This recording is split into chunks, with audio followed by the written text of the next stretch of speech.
وَإِذَا أَخَذْنَا مِيثَاقَ بَنِي إِسْرَائِيلَ لَا تَعْبُدُونَ إِلَّا اللَّهَ وَبِالْوَالِدَيْنِ إِحْسَانًا وَذِي الْقُرْبَى وَالْيَتَامَى وَالْمَسَاكِينِ وَقُولُوا لِلنَّاسِ حُسْنًا وَأَقِيمُوا الصَّلَاةَ وَآتُوا الزَّكَاةَ ثُمَّ تَوَلَّيْتُمْ إِلَّا قَلِيلًا مِنكُمْ وَأَنتُم مُعْرِضُونَ. وَإِذَا أَخَذْنَا مِيثَاقَ بَنِي إِسْرَائِیلَ، اور جب ہم نے بنی اسرائیل سے عہد لیا. عہد کے معنی کسی فعل کو سمجھ لو اچھی طرح. دن رات یہ لفظ بولا جاتا ہے میثاق کا اور عہد کا، اس کے معنی سمجھ لو. کوئی بات یاد رہے وہ فائدہ دے گی. عہد کسے کہتے ہیں؟ کسی فعل کے کرنے کا جو قصد مصمم اور پختہ ارادہ ہو. قصد مصمم کے معنی بھی بتا دیے. کسی فعل کے کرنے کے پختہ ارادے کا اظہار جو ہو زبان سے اور اس پر ایک شاہد ہو کم سے کم، تو اس اظہار کا نام آپ سمجھ گئے نا اسی طرح عہد ہے. اور اس اظہار کرنے والے کا نام عہد کرنے والا ہے، اور اس اظہار دینے والے کا نام عہد لینا. عہد کے معنی سمجھ گئے نا، اقرار کے اور اظہار. قصد مصمم کسی فعل کا ہو. قصد مصمم کے معنی پختہ ارادہ کسی فعل کے کرنے کا ہو دل میں، پھر میں آپ کے سامنے اس ارادے کو ظاہر کروں کہ میں یہ فعل کروں گا آپ کی موجودگی میں اور شہادت میں. نہیں سمجھا؟ تو اس فعل کا، اس اقرار کا نام عہد ہے، اور اس اقرار کرنے کا نام عہد کرنا ہے. اور جس شخص کے سامنے یہ کیا جا رہا ہے اس وہ اقرار عہد لینا. ہم نے عہد لیا یعنی بنی اسرائیل سے. کس بات کا؟ آپ سمجھ گئے نا عہد کے معنی میثاق کے. میثاق اور عہد. کیا عہد لیا؟ لا تعبدون الا اللہ.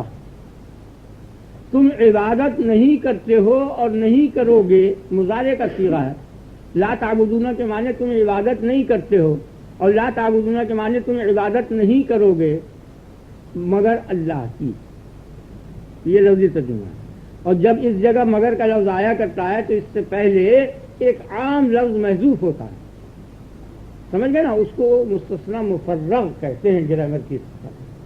یعنی لا تعبدون شیئا الا اللہ، کسی شے کی تو تم عبادت نہیں کرو گے.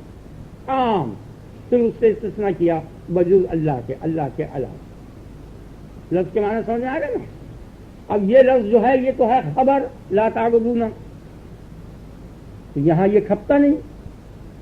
عہد میں تو یہ نہیں کھپتا نا تم عبادت نہیں کرو گے کہ یہ کیا معنی؟ نہیں، یہ لا تعبدون لا تعبدو کی جگہ پر ہے، یہ نہیں کی جگہ پر ہے. نہیں کے محل میں ہے. یہ لا تعبدون کے معنی لا تعبدو الا اللہ. یہ عہد لیا کہ اللہ کے سوا کسی کی عبادت مت کرو. یہ معنی. یہ نہیں ہے کہ اللہ کے سوا کسی کی عبادت نہیں کرتے ہو نہیں کرو گے، تو وہ معنی اپنے کے نہیں یہاں لا تعبدون. تو یہ خبر جو ہے یہ نہیں کے معنی میں ہے. سمجھ میں آ گیا نہیں؟ لفظ کے معنی بھی تو سمجھنے چاہیے نا، تاکہ یوں ترجمہ کر جاتا آدمی پتہ نہیں چلتا. ورنہ لا تعبدون کے تو معنی لگتے ہی نہیں. لا تعبدون لا تعبدو کی جگہ پر ہے. اور یہ ایسا کیوں کیا کہ یہ زیادہ بلیغ ہے زبان میں. اس میں بلاغت زیادہ ہے اور تاکید زیادہ ہے. اور اگر اس میں زیادہ فصاحت و بلاغت نہ ہوتی تو جو ہی یہ فقرہ یہ آیت سنتے لوگ تو فوراً معاوضہ کرتے کہ یہ کیسا تم فصیح کلام کہہ رہے ہو. یہاں تو لا تعبدو چاہیے تھا. کسی نے بھی معاوضہ نہیں کیا. نہیں آیا کہ خیال سب سن کے چپکے ہو گئے. اس سے یہ پتہ چل گیا کہ وہ سب متفق تھے اس بات پر کہ لا تعبدون زیادہ بلیغ ہے بمقابلے لا تعبدو. آپ کی سمجھ آ گئی نا؟ لفظوں کے معنی بھی تو سمجھنا چاہیے نا. ترجمہ کرنے میں تو بہت فرق ہو جاتا ہے. اللہ کے علاوہ کسی کی عبادت نہ کرنا. یہاں ضمن میں یہ پتہ چل گیا کہ اللہ کی عبادت کرنا، ورنہ یہاں ذکر نہیں ہے اللہ کی عبادت کا. یہاں تو غیر اللہ کی عبادت کی نفی کی ہے. آپ کی سمجھ میں بات آ گئی؟ اب عبادت کے کیا معنی ہے؟ عام مفسرین کل کے کل تقریباً کوئی ایک دو کچھ کو چھوڑ دیں، بہت قلیل جماعت غایت تعظیم کو کہتے ہیں عبادت. عبادت کے کیا معنی؟ تعظیم کی انتہا، غایت تعظیم. اور بعض ائمہ کے نزدیک عبادت کے معنی اطاعت کے ہیں. آپ کی سمجھ آ گیا نا؟ اطاعت کے معنی کہ اللہ تعظیم اللہ کے علاوہ کسی کی نہ کرنا، یہ دو معنی کل مجھے ملے تمام کتابوں میں، تمام میری معلومات میں جتنی بھی ہے. تو یہ تو بالکل غلط ہے، عبادت کے معنی اطاعت کے، یہ تو بالکل غلط ہے. یہ قدماء ائمہ سے لغزش ہوئی ہے، اس لیے کہ اللہ تبارک و تعالی نے فرمایا کہ من یطع الرسول فقد اطاع اللہ، جس نے رسول اللہ کی اطاعت کر لی اس نے اللہ کی اطاعت کر لی، اللہ کی اطاعت سے بھی نہیں آتی. ٹھیک ہے؟ تو اگر اطاعت اور عبادت ایک چیز ہوتی تو عبادت اللہ رسول کی حرام ہے اور اطاعت رسول کی فرض ہے. تو اس سے یہ پتہ چل گیا کہ اطاعت اور شے ہے اور عبادت اور شے ہے. آگے اس میں پرویز کا بھی رضا، وہ بھی اطاعت ہی کہتا ہے. اگلے بعض آدمیوں سے سن کر جو اوپر بعض گمراہیاں ہوئی ہیں وہ اسے اچھی لگی اور کچھ پتہ چل گیا تو وہ کہنے لگا یہ بالکل غلط. اطاعت کے معنی عبادت کے نہیں ہے، کیونکہ عبادت تو بتوں کی بھی ہوتی ہے، سمجھ میں آ رہا ہے نہیں؟ لیکن اطاعت نہیں ہوتی. عبادت ہوتی ہے بت کی اور اطاعت نہیں ہوتی. بت کہاں حکم دیتا ہے میری عبادت کرو؟ اطاعت کے معنی تو ہیں امتثال امر کے، جو حکم ہوا ہے اس حکم کے مطابق فعل کو کرنا اور بجا لانا، یہ معنی ہیں اطاعت کے. تو بت کہاں کہتا ہے؟ عبادت جنوں کی ہوتی ہے تو جن کہاں کہتے ہیں؟ نہیں سمجھا؟ فرشتوں کی ہوتی ہے، فرشتے کہاں حکم دیتے ہیں؟ مسیح علیہ السلام کی عبادت ہوتی ہے، انہوں نے کہاں کہا؟ تو اس لیے یہاں اطاعت متحقق نہیں ہے، عبادت متحقق ہے. لا تعبد الشیطان، شیطان کی عبادت میں خیال میں آ گئی. تو عبادت تو متحقق ہے اور اطاعت متحقق نہیں ہے. اس سے پتہ چل گیا کہ عبادت کے معنی اطاعت کے نہیں ہے. یوں لغت میں کسی جگہ اس کا استعمال ہو وہ اور بات ہے، شرعی اصطلاح کے اندر جو عبادت کا لفظ آ رہا ہے اور شرع میں عبادت جس معنی کے لیے بولی گئی ہے اس معنی میں اطاعت نہیں ہے. اس کے علاوہ اور میں کہتا ہوں کہ اطاعت جو ہوتی ہے وہ معاملات میں بھی ہوتی ہے. آگے نا کہ پورا تولو کم مت تولو، کھلا کام کرو، برابر معاملات میں اطاعت ہوتی ہے. اور معاملہ عبادت کے مقابل کی چیز ہے. اگر اطاعت عین عبادت ہوتی تو عبادت عین معاملہ ہو گیا، حالانکہ معاملہ اور شے ہے، عبادت اور شے. آپ کی سمجھ بات آ گئی؟ میرے خیال میں بہت وضاحت ہو گئی، صاف ہو گئی کہ عبادت کے معنی اطاعت کے نہیں. اب رہ گیا غایت تعظیم. تو یہ اکثری اور عام طور پر غایت تعظیم کے معنی ہیں عبادت کے، عام مفسرین اور علماء کے نزدیک. ٹھیک ہے، لیکن اس کے معنی سمجھ میں نہیں آتے، کیونکہ اس غایت میں انحصار نہیں ہے، کوئی حد مقرر نہیں ہے کہ فلاں حد پر پہنچ کر فلاں معین شے ہو کر وہ عبادت بنے گی.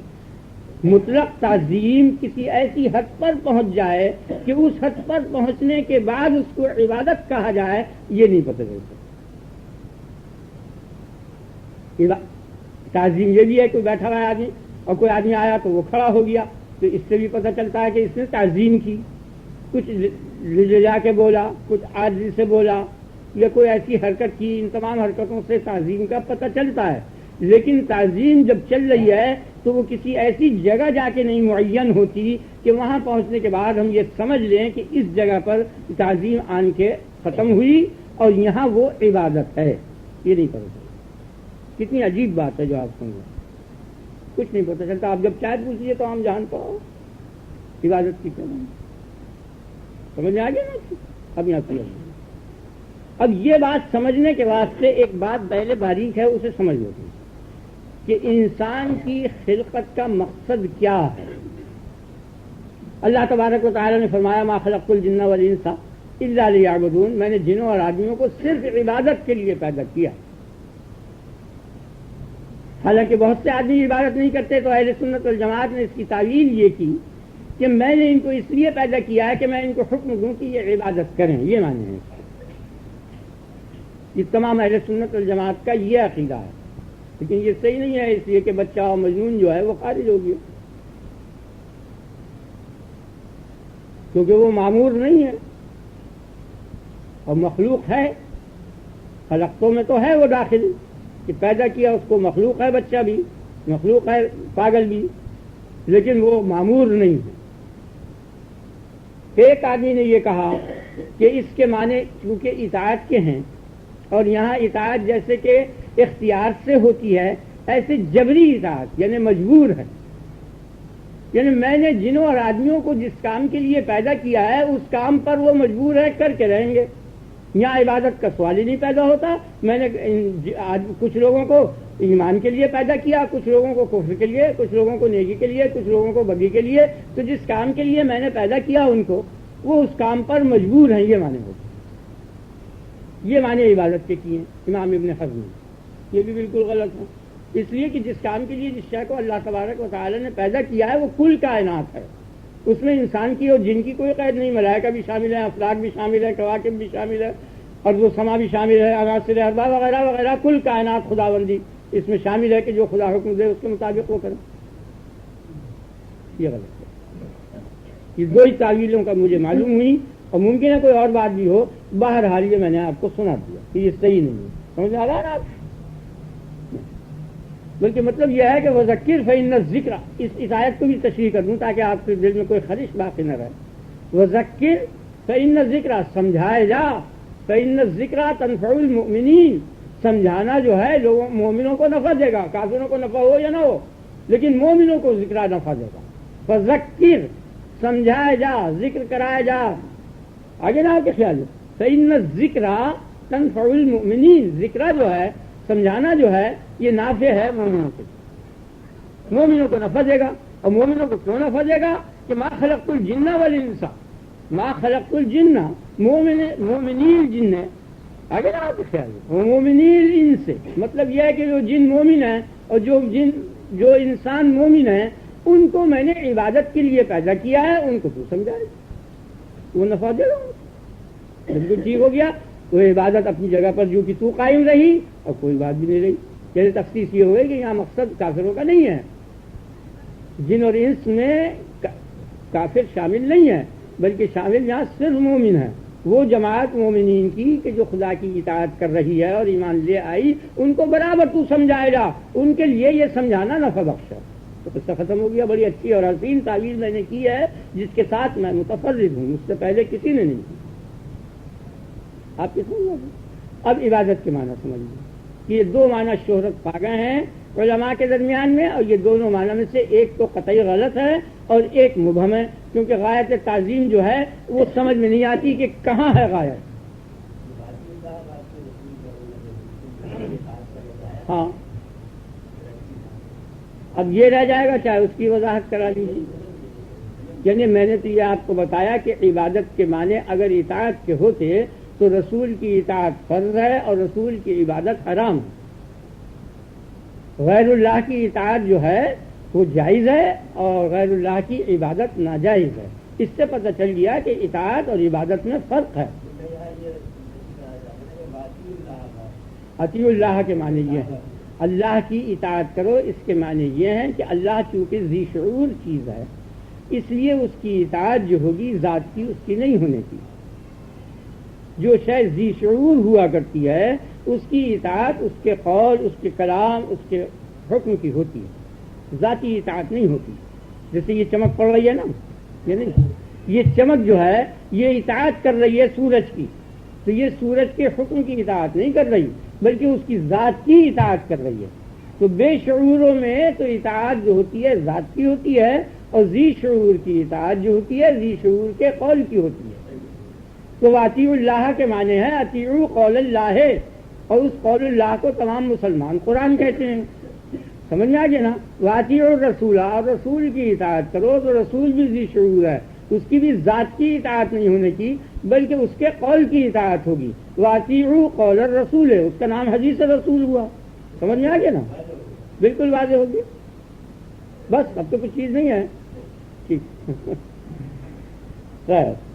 تو اب آپ اس بات پر غور فرمائیں کہ عبادت جو ہے اللہ کی عبادت کرو، ایک بات تو یہ ہے، اور کسی غیر کی عبادت نہ کرو، دونوں باتیں سمجھنے کی۔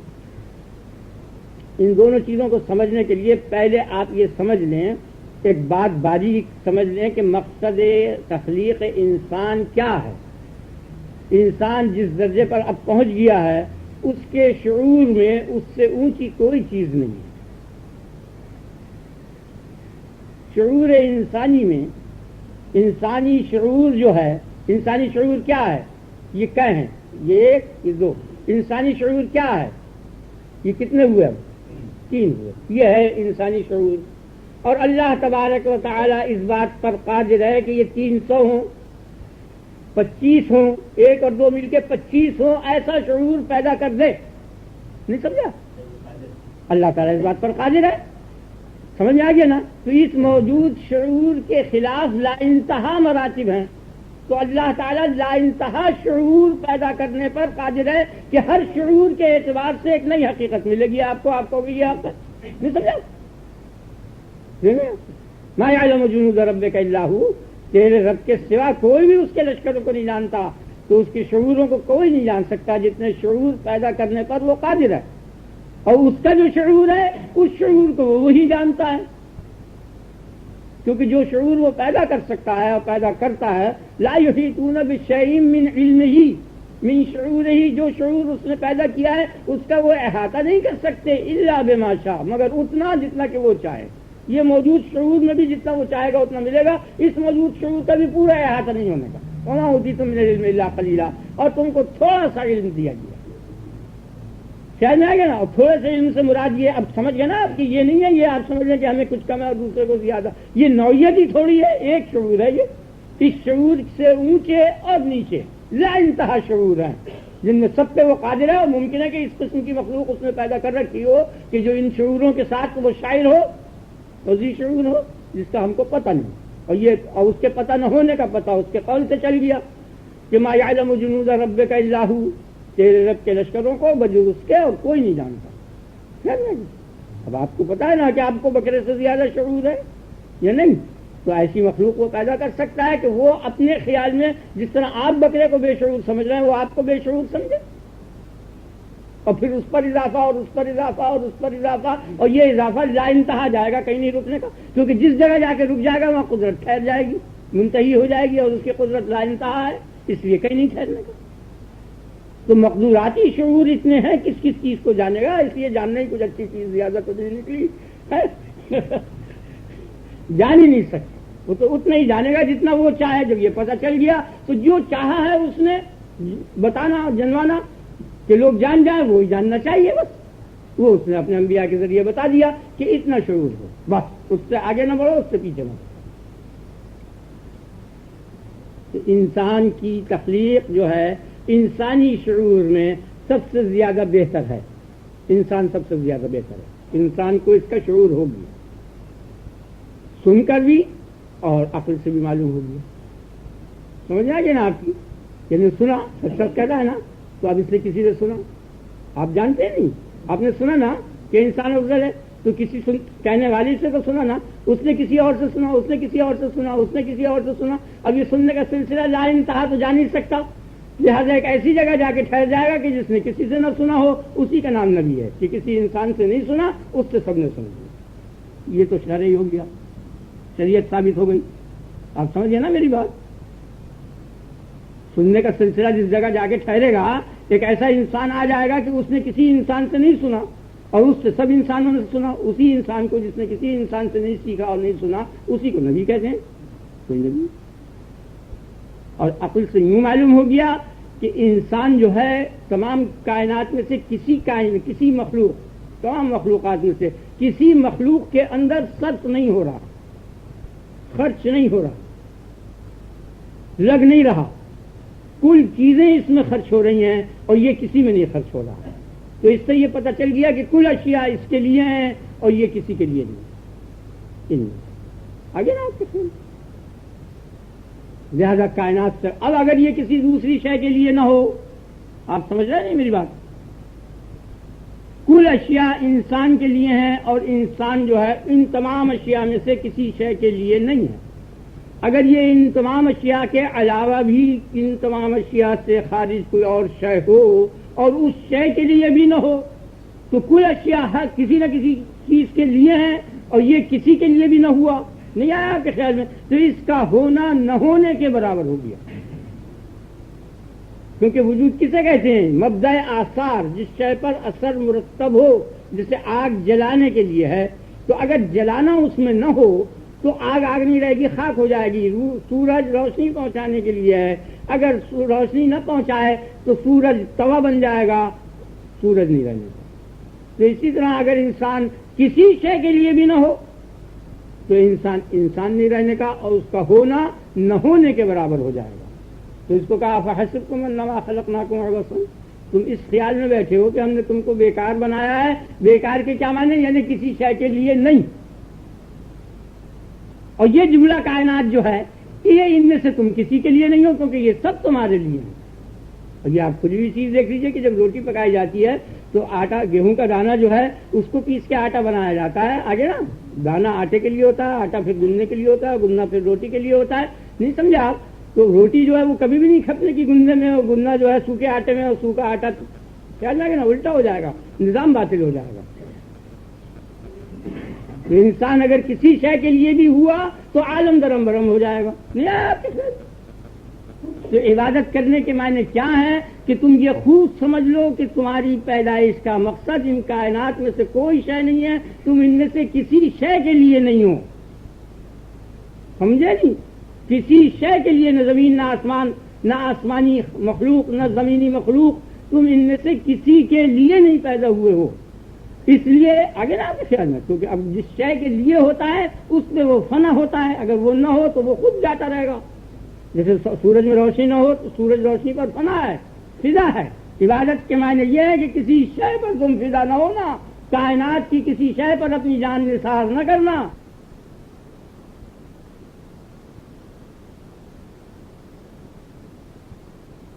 جیسے سورج میں روشنی نہ ہو تو سورج روشنی پر فنا ہے، فضا ہے.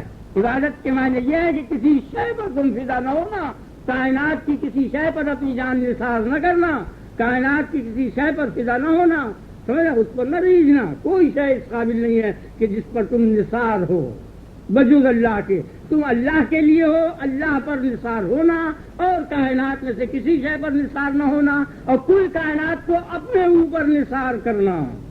نہیں آیا آپ کے خیر میں؟ جملہ کائنات کو اپنے اوپر نثار کرو، اور جب نثار ان کو اپنے اوپر کر کے تیار ہو جاؤ مکمل، تو مکمل ہوتے ہی پھر میرے اوپر تم فنا ہو جاؤ.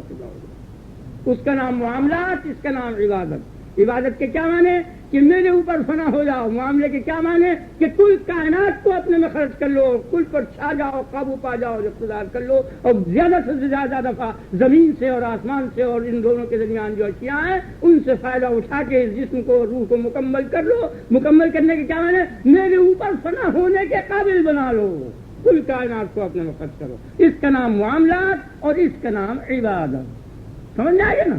اس لیے تم کسی شے پہ فنا مت ہونا، کسی شے پہ نثار نہ ہونا، کسی شے پہ فدا نہ ہونا، کسی پہ مٹنا نہیں، بلکہ کل چیزوں کو اپنے میں مٹا کر اور ان سب میں مل کے تم ایک مکمل شے بن جاؤ گے، پھر تم مجھ پہ مٹ جانا. بس اس لیے پیدا ہوئی ذہن میں ہے نا. یہ معنی عبادت. آگے نا آپ کے خیال اب سمجھ گئے نا مطلب؟ یہ اصل عبادت ہے. اب میرے خیال سے اور بہت ہو گیا. اب اس موضوع کو یہاں عبادت پر ختم کر کے، کیونکہ یہاں بڑی باریک اور دقیق بحثیں ہیں، ان کو میں شروع کروں گا انشاءاللہ اگلے.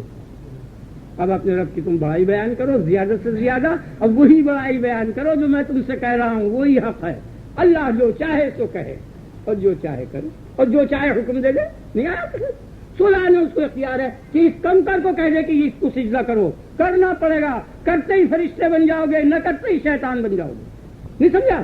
خدا کو اگر اس وقت سجدہ کیا تو شیطان بنا. نہیں سمجھا؟ شیطان کو تو کوئی عذر بھی نہیں تھا. اگر جس ٹائم پہ کہا کہ آدم کو سجدہ کرو، اسی کو خدا کو اس سے کہا جاتا کر، تو کیا عذر تھا اسے؟ کچھ بھی عذر نہیں تھا نا. جو وہ کہے وہ حق. سمجھ آئیے نا؟ یہ ہے ایک بات تو کم سے کم لے کے جاؤ جو خدا کے ابد تک تم کو نفع دے گی. خدا اس کا نام ہے. اللہ اکبر کبیرہ والحمدللہ کثیرہ وسبحان اللہ بکرۃ واصیلا. سبحان اللہ وبحمدہ سبحان اللہ العظیم. لا الہ الا انت سبحانک انی کنت من الظالمین. لا الہ الا انت سبحانک وبحمدک انی عملت سوءا فاغفر لی انک انت خیر الغافرین. لا الہ الا انت سبحانک وبحمدک انی عملت سوءا فارحمنی انک انت خیر الراحمین. لا الہ الا انت سبحانک وبحمدک انی عملت سوءا فتب علی انک انت التواب الرحیم. اللهم صل على نبينا ومرشدنا مولانا محمد وآله وأصحابه أجمعين. اللهم إنا نسألك اليقين اللهم إنا نسألك اليقين، اللهم إنا نسألك اليقين، اللهم إنا نسألك العفو والعافية في الدنيا والآخرة، اللهم إنا نسألك العفو والعافية في الدنيا والآخرة، اللهم إنا نسألك العفو والعافية في الدنيا والآخرة. اللهم اغفر للمؤمنين والمؤمنات والمسلمين والمسلمات من الأحياء والأموات إنك مجيب الدعوات. بانی اس محفل کے اسد صاحب سے آپ سب لوگ ایک فاتحہ پڑھ کے ان کے لیے اشارے ثواب کریں اور دعائیں مغفرت کریں. الحمدللہ رب العالمین الرحمن الرحیم مالک یوم الدین ایاک نعبد و ایاک نستعین اهدنا الصراط المستقیم صراط الذین انعمت علیہم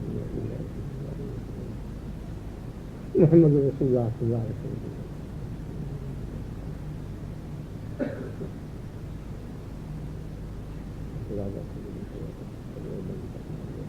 ربنا اغفر لنا ولإخواننا الذين سبقونا بالإيمان ولا تجعل في قلوبنا غلا للذين آمنوا ربنا إنك رؤوف رحيم. سبحان ربك رب العزة عما يصفون وسلام على المرسلين والحمد لله.